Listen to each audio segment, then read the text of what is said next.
37th parallel on America's haunted highway. It's Pixelated Paranormal, your guide to the unusual and the strange.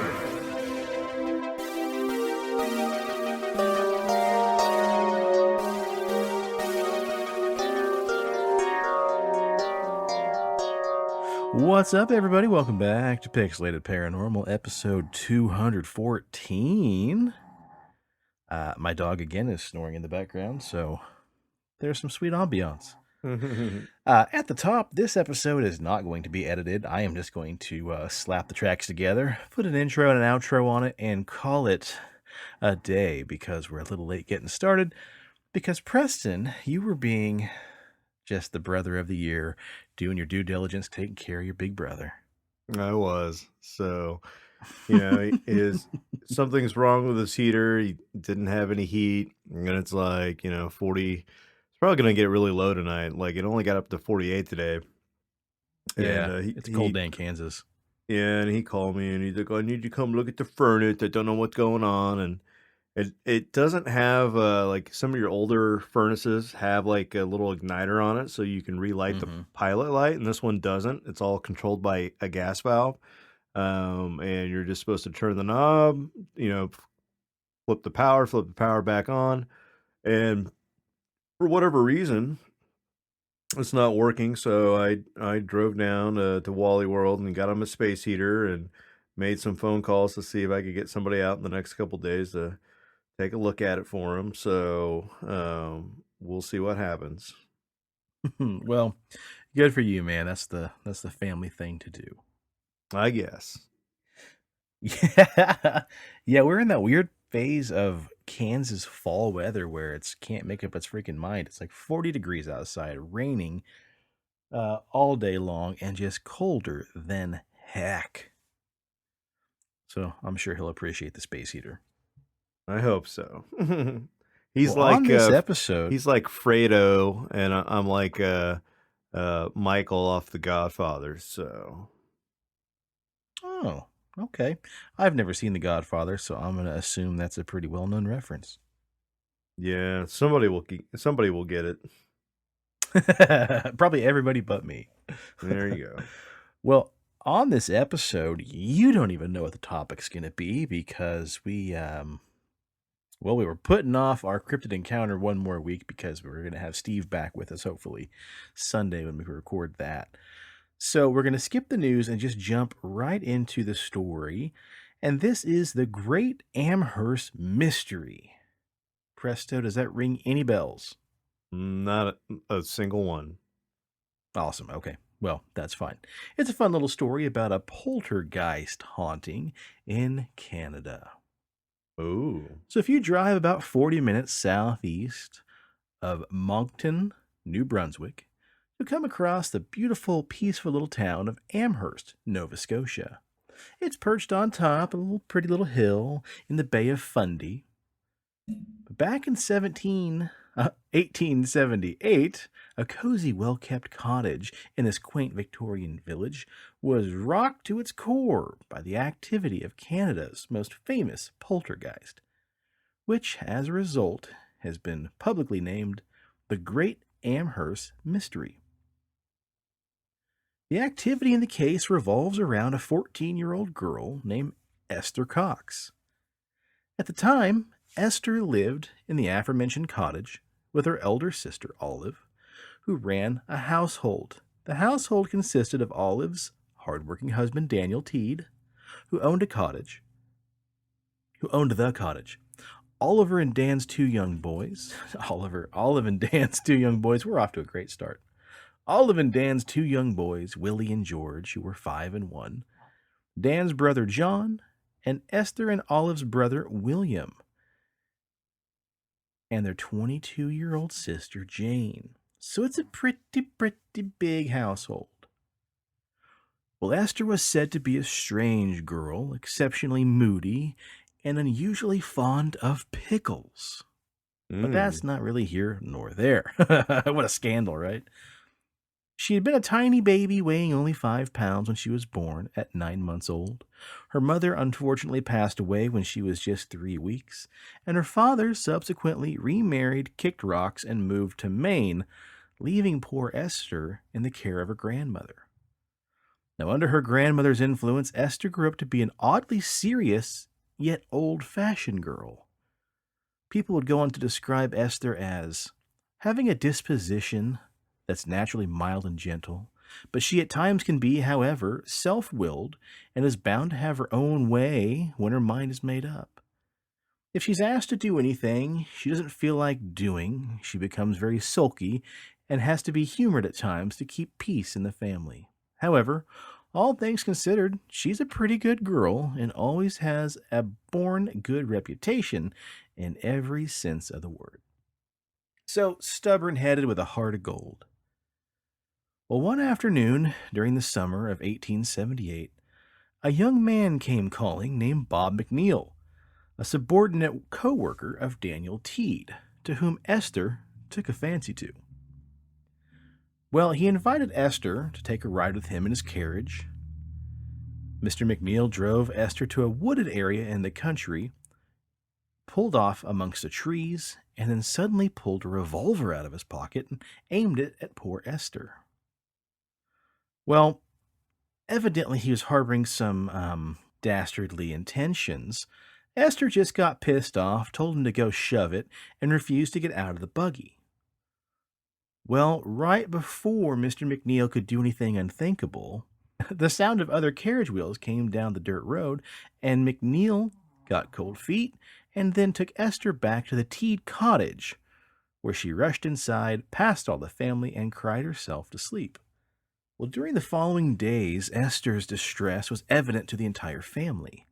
Olive and the rest of the family just assumed that Esther and Bob McNeil had simply had a fight on their outing, and not being particularly fond of Bob, and glad of his absence from the cottage, they decided not to press the matter.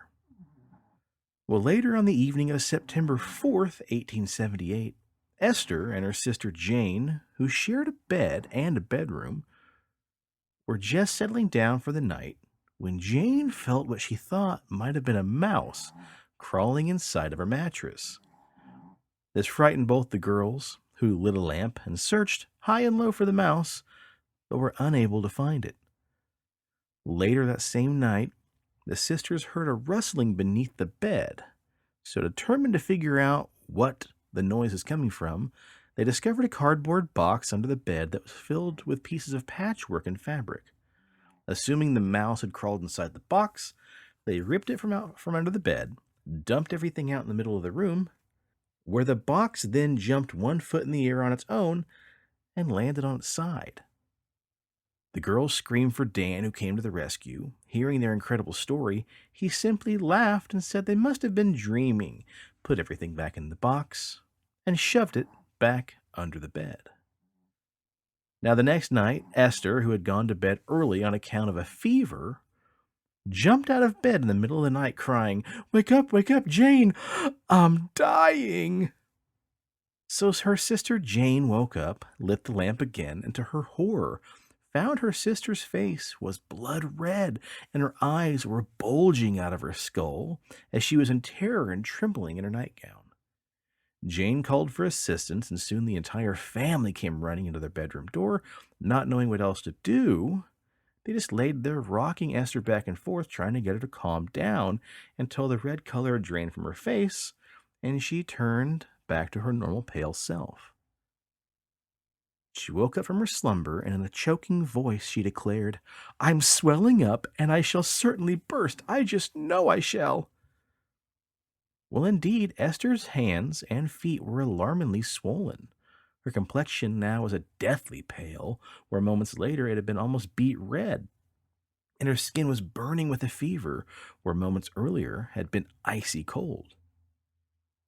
While Esther, in her body, steadily swelling, writhed in pain on the bed, suddenly a tremendous sound akin to a clap of thunder erupted into the bedroom. Then, shortly after, 3 loud cracks sounded underneath the bed, and Esther suddenly went limp. her appearance returning back to normal. When the family was satisfied with how Esther was recovering, the bewildered family members eventually returned to their own beds. The following morning, Esther seemed reasonably well, although her appetite was greatly diminished. Her family members, being unable to explain the bizarre incident of the previous night, decided to keep the matters to themselves. But then again, 4 nights later, Esther had a similar attack. This time, all the bed sheets being ripped off of the bed and thrown into the corner of the bedroom as if they'd been ripped off by some set of invisible hands. Jane, who had been awakened, also witnessed the bizarre spectacle and simply fainted from fright. Hearing Esther's screams, again the entire family rushed to the bedroom just to see a pile of bed sheets laying in the corner of the room. Olive got up, gathered the bed sheets, and put them back over top the 2 terrified sisters. And then, almost immediately, the bed sheets once again were ripped off the bed and flew into the corner of the bedroom, all on their own. Now, before anybody had time to react, the pillow upon which Esther's head lay on was also ripped underneath her head and flew across the room, striking John Teed square in the face. Not knowing what else to do, all of the family, aside from John, who was just, gobsmacked by a pillow, sat on the edge of the bed in order to keep the sheets from flying off again. After a succession of incredibly loud knocks sounded from beneath the bed, Esther's swelling again began to subside, and she fell into a peaceful sleep. The following day, the family decided to call the local doctor. When Dan Teed informed the physician of what had transpired, the doctor laughed and just assured him that no such nonsense could occur while he stayed in the house, which he intended to do that night until 1 in the morning. The doctor arrived at the Teed house at 10 p.m. that evening. He immediately examined Esther, who had already been in bed for an hour, and he simply deduced she had suffered from a tremendous shock of some kind. Yeah, no shit. She's being haunted. As he spoke to her, Esther's pillow suddenly began to move laterally until only one corner was tucked underneath the poor girl's head. The doctor watched in amazement and shock as the pillow then returned back to its former position without any external assistance. Did you see that?" exclaimed the doctor. "It went back by itself." "So it did," said John Teed, "but if it moves out again, it will not go back, for I intend to hold on to it with all my might, even if it bangs me over the head again like it did last night." No sooner had he said this than the pillow moved again laterally out from under her head, as if to change and challenge the young man. Though John gripped it with all his might, the pillow subsequently slid back under Esther's head, as if it had encountered no resistance at all from John.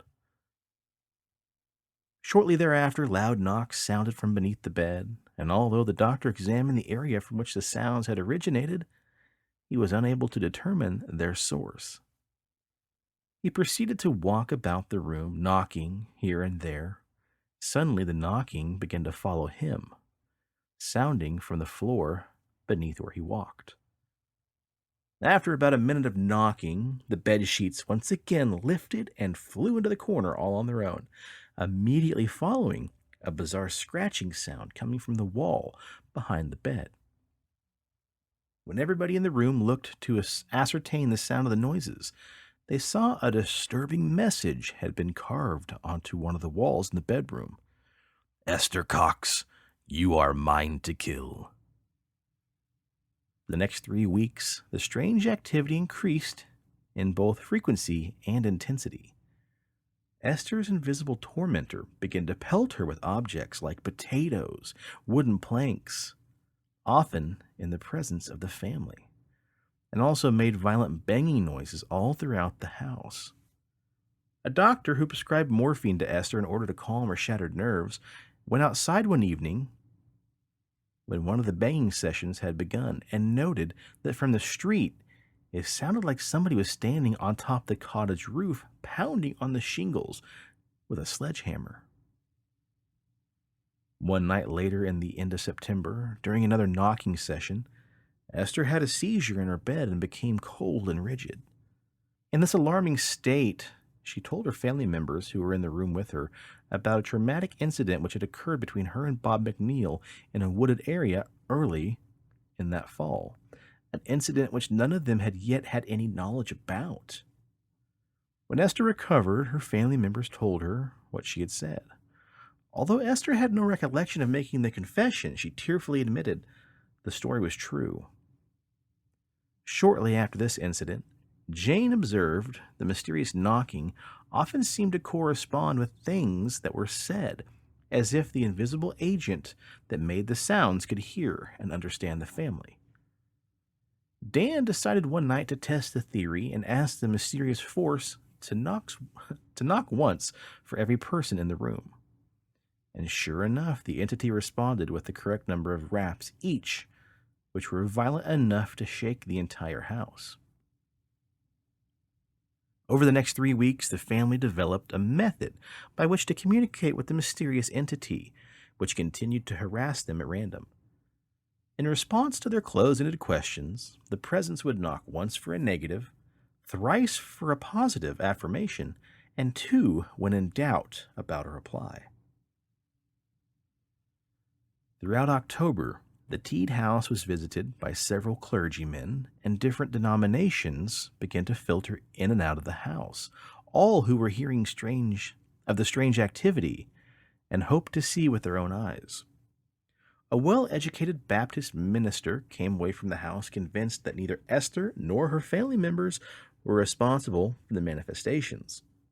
Instead, they theorized that the shock resultant of Bob McNeil's incident had turned Esther into some sort of battery tinged with electric power, and that Esther emitted invisible flashes of lightning which caused small thunderclaps. What a crock of shit. Another man of the cloth, this one a Wesleyan Methodist preacher, witnessed a number of manifestations at the Teed home, most of which were startling, involving cold water in buckets to begin to bubble and slosh as if they were being boiled, all the while the water remained icy cold. By the end of the month, all sorts of people from town were flocking to the Teed family in hopes of witnessing these strange manifestations. Some came away believing the entire thing was a hoax put on by the family. Others, including several religious figures, assumed that somehow Esther was simply hypnotizing people in order to make them hear what she wanted them to. She's a witch, burn her. Get the bitch. Right, throw her in a pond, and if she sinks, she's not a witch. You been thunderstruck, motherfucker. Most, however, left with the unsettling conviction that the manifestations were genuine, and the Teed cottage was indeed haunted. The manifestations continued with casual frequency until December, whereupon Esther contracted diphtheria. During the 2 weeks it took for her to recover from her illness, the manifestations ceased entirely. But upon her recovery, Esther made a trip to Sackville, New Brunswick to visit another of her sisters who was recently married. During the 2 weeks that she spent at Sackville, neither the sisters' house or the Teed cottage experienced any strange activity. But upon Esther's return to the Teed cottage, she and Jane began sleeping in different rooms, hoping this might put a stop to the previous affairs. Instead, the activity simply got worse. In addition to producing loud noises and hurling objects throughout the house like potatoes and planks of wood, the unknown entity began dropping lit matches from the ceiling of Esther and Jane's bedroom all through the night, a phenomenon which all the family members were to witness. On one specific occasion, while Dan, Olive, Jane, and Esther were all in the same room, one of Esther's dresses, which was hanging from a nail on the back of a door, rolled itself up, then traveled underneath the bed led by some unseen force, and then burst into flames. On another occasion, while Olive and Esther were alone in the house making butter, a fire started in the cellar. Unable to extinguish the inferno themselves, the women went out into the street and frantically called for the help of a neighbor. A stranger passing by who they'd never seen before ran to the rescue and smothered the fire with a mat from the dining room. Without waiting to be thanked, the man walked out of the door and up the street, never to be seen again. Who was the bizarre stranger, and where did he come from? In the following weeks, this ghost began to finally speak to Esther, although only she could reportedly hear it. And then one cold winter night, while the family was lounging in the parlor, Esther suddenly rose to her feet with a look of horror and despair on her face and pointed her trembling hand at the corner of the room. "Look there! Look! Can't you see it? My God, it's a ghost! Do any of you see him?" But the rest of the family didn't see a thing. The ghost proceeded to speak to Esther, telling her that it would burn the house to the ground unless she herself left that exact night. Now, although none of the other family members could hear the ghost, Dan Teed didn't want to take any chances and asked a neighbor who expressed a great interest in the manifestations if he and his wife could take in his misunderstood and misfortunate sister-in-law for the night. The couple agreed and decided that best if Esther moved in permanently with the neighbors in their house. Several weeks went on without any incident. Things seemed as though Esther had finally ditched the invisible tormentor. But then, out of nowhere, one day, while she was scrubbing the floor in her new home, the brush she was using disappeared from her hand. She told the lady of the house what happened, and she, the matron, and the lady's daughter subsequently searched for the brush in vain. As soon as they decided to abandon the search, the brush fell from the ceiling, bouncing off of Esther's head. Now, discounting this incident, 6 weeks would go on without any major mischief. Then, mysterious fires began to appear in the new house, and the man of the house, not willing to run the risk of having his own home incinerated, asked Esther to spend her days in the pub wow, puberty, asked her to spend her days in the pub that he owned. Esther's peevish appendage apparently followed her to the new location, and all manner of incredible manifestations soon took place in the unfortunate pub. Much to the amazement of the patrons of the bar, one of the more noticeable incidents that took place was a small pocket knife belonging to one of the neighbor's sons driving itself into Esther's back. When the knife was removed and given back to the little boy whose hands it flew out of, it flew into the air again and inserted itself in the same wound upon Esther's back. Dude, this ghost is fucked. Yeah, like shit, dude. He want her dead. Damn. Twice in the back? Like, I never know. stab a motherfucker in the back. Shit. In the spring of 1879, almost 1 year later, Esther traveled to St. John, New Brunswick, at the invitation of a certain military officer. During her 3-week stay in the city, Esther was visited by a party of scientifically minded gentlemen who developed a new method of communicating with Esther's unseen poltergeist. After asking the entity a question, they would recite the alphabet and wait for the thing to knock at the appropriate letter, repeating this procedure until the entire answer had been spelled out. By this method, the poltergeist identified itself to them as Bob Nickel and claimed it had once worked as a shoemaker. To the men's astonishment, other spirits began to make themselves known too. One entity called herself Maggie Fisher, while another called himself Peter Cox, and claimed he was a relative of Esther's who died about 40 years prior. Later on, three more mild-mannered spirits made their presence known, identifying themselves as Mary Fisher, who said she was Maggie's sister, Jane Nickel, and Eliza McNeil. After a peaceful 8-week stay at a separate particular family who lived in Nova Scotia in a countryside house, Esther Cox finally returned to Amherst. The manifestations resumed immediately, as powerful as ever. At this point, an enterprising American actor named Walter Hubble, who had just finished a theatrical tour in Newfoundland, moved in with the Teed family as a paying boarder in hopes of documenting the manifestations. Apparently all recorded in a book called The Great Amherst Mystery. Over the course of 6 weeks, Hubble was pelted with inanimate objects, including potatoes, saw household items vanish and reappear as if dropped from the ceiling, and watched objects levitate and translocate, also witnessing several fires break out, all in spontaneity. All the antics had an air of mischief, as the poltergeists were doing their best to annoy their guest and the family. Hubble also noted the ghosts refrained from their delivery during the Sabbath. Convinced that Esther was incapable of conducting the pranks herself, Hubble began to converse with the poltergeist using the same techniques the Teeds had developed. The ghost accurately told him the time on his watch and guessed how many coins he had in his pocket. Hubble then went on to ask the spirits the following questions, in which they answered according to the appropriate knocks. Have you all lived on earth?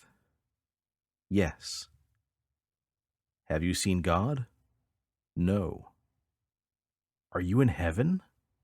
No. Are you in hell? Yes. Have you seen the devil? To which it replied with a thunderous knock for yes. On June 28, 1978, the Teed house resounded to the sound of a trumpet. The strident noise continued throughout the day until in that same evening, a small silver trumpet fell from the ceiling and landed in one of the rooms. Neither Hubble nor the family members of the Teed family had any idea where a trumpet could have came from, as though none resided in the cottage. Although Hubble later declared his intention to donate the instrument to a museum, the fate of the object, to the best of the author's knowledge, remains a mystery to this day. It simply vanished. The manifestations increased in scope and intensity until that summer. It was decided that Esther Cox had to leave the Teed family's home for everyone's sanity and everyone's sake. After embarking on a brief speaking tour with Walter Hubble, during which she was heckled by audience members who believed her to be a fraud, Esther Cox went on to live in a home of a friend of the Teed family. And shortly after her arrival to the new home, the family's barn burned down, and Esther was accused of arson.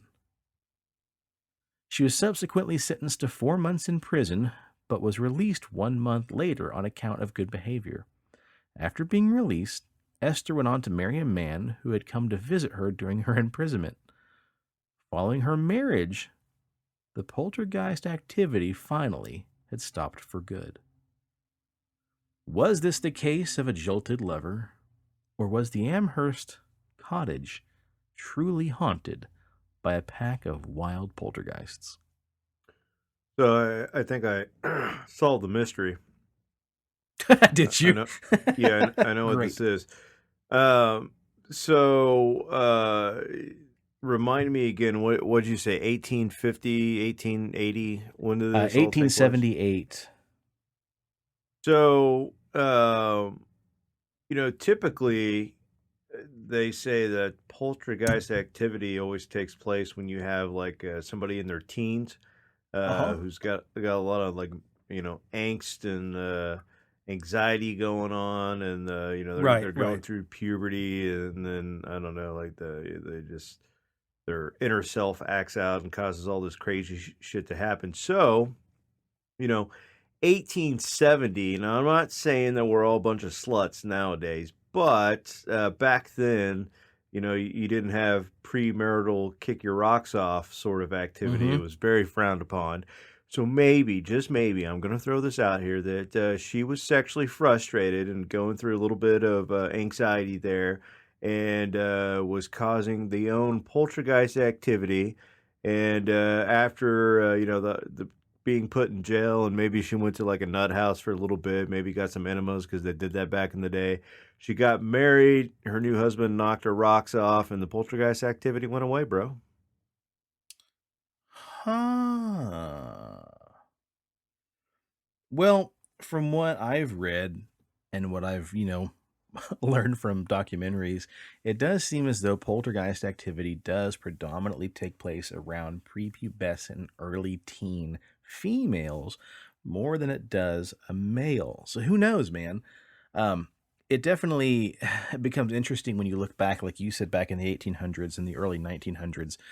Women were blamed with being hysterical all the time, and the only way to cure the hysteria, supposedly, was to give them an orgasm, which also gave a great excuse to a bunch of pervy doctors to sit there and, unfortunately, sexually abuse and molest women and uh, children in some cases, saying that, oh, no, I'm doing this for your own good. You're crazy, and I'm going to fix you. And, that's what they just thought. They thought women were crazy, and so that's what they supposedly needed. So, I don't know. Maybe that could be the case. Not her being crazy, but just the pent-up frustration and anxieties, manifesting themselves into a physical poltergeist-like activity. And then it is curious that it goes away after she gets married. And I don't want that Yeah. to come across as, sexist, but again, I haven't heard too many cases in my own quote unquote research of poltergeists really taking to a lot of Yeah. boys or men. It's usually females from what I've seen. So And then like her inner self was like so pissed off, like I just want you to go bang Tommy down the street, god damn it. So then it's sitting there like stabbing her in the back, and then she finally gets married, and it's like, oh yeah, my inner self is calm now. Thanks. well, I, that's bizarre to want to stab yourself. Let's just say that. Who are we to judge? I read a small excerpt of that out of one of my books, and then I went on to a website. Oh, what's it called here? A doot and doot and do. Thank you, Luna. What website is this? Come on. Mysteriesofcanada.com, and found a very lengthy tale that I just read you guys. So I don't know. I'd be interested to hear what other people think. Comment on the Instagram and the Facebook. Let us know what you think it could have possibly been. Yeah. All right, buddy. Well, let's jump out of here, shall we? Now, next time around, we'll be doing a cryptid encounter. We should have Steve on with us as well. So I don't know. Could be a lengthy one because I know the last few episodes have been kind of short. So bear with us. Yeah, we might make And it the up last- to you. Give you a big 2-hour one. So maybe so. There is some extra stuff I could pack in there if it kind of starts to go a little light. So now we want to announce that coming up on the weekend of November 13th, we're doing our semi-annual Pixelated for a Purpose, where we will get together with our good friend Corey of Pixelated Plays, and we will be playing video games for 24 hours straight, raising money for local children's hospitals. Now, we couldn't do it last year because of COVID, but the year before that, in 2019, together, you and I, Preston, along with Steven and Corey and Rob, who surprised us at Corey's house, we raised a little over $2,600 for our cause, which is phenomenal. Things are a little different nowadays, so I don't know if we'll come anywhere close to that, but every penny raised will be going to a good cause, and then each of us are picking a local hospital of our own to donate the proceeds to, and every penny that we raise goes towards that. We don't take any money out for pizzas or anything crazy like that. All the money raised goes straight to the cause. So we'll be kind of advertising for that. We'll be posting some links if you guys want to make some donations. It'd be fantastic. If not, we still love you anyway. But yeah, I'm anxious to see how much money we can raise this year. Presto, you got any housekeeping, anything to announce? No, other than my usual stuff. I There don't you know go. if we're Okay. there yet, though. Well, perfect. Well, let's get out of here then. Check us out on the Instagram, PXL Paranormal. Check us out on Facebook, the Pixelated Paranormal Podcast. We just got another 5-star rating on iTunes, so that is fantastic. Guys, gals, ghouls, everybody, please, if you're on iTunes, please leave us a rating and review. 5-star ratings are great, but we also want to hear from you all. What you think we're doing great, what you'd like to hear us improve on. Yeah, let us know what you think. We'd love to hear that. Preston, what do you got for us? And as always, if you need a beard, if you want a beard, hell, if you want to grow a beard that won't get jealous and cause anxiety to pent up inside of you and burn your fucking house down, then go over to big.beardbumps.com and use promo code PXLPARA for 20% off your order and pick yourself up some scents like Bay Rum, Dundee Cedar, Sweet Tobacco, Fresh, Citrus, Mint, and Classic. Oh my God, your beard's going to be lush. It's going to it's going to look so good that your beard will do itself. And so get it all, get it adopted. All right, there you go. If you're in the Wichita area, please go by and see our friend Leslie and the gang down at CD Trade Post at Pawnee and Seneca. And otherwise, that about does it. So on behalf of Big Steven, I'd like to say cheers to the weird shit in the world and to those of us that love to talk about it. And stay spooky and stay on the paranormal highway. The cast at Pixelated Paranormal would like to thank you for listening to this week's episode. Pixelated Paranormal is here to tell you tales of the fantastical, the strange, the unknown. Tales that will move you a little further down the paranormal highway. If you'd like to share your own listener story, we would love to hear it. Email us at pixelatedparanormal@gmail.com. Again, that's pixelatedparanormal@gmail.com. We'd really love to hear from you. Again, thanks for listening to this week's episode of Pixelated Paranormal, your guide to the unusual and the strange.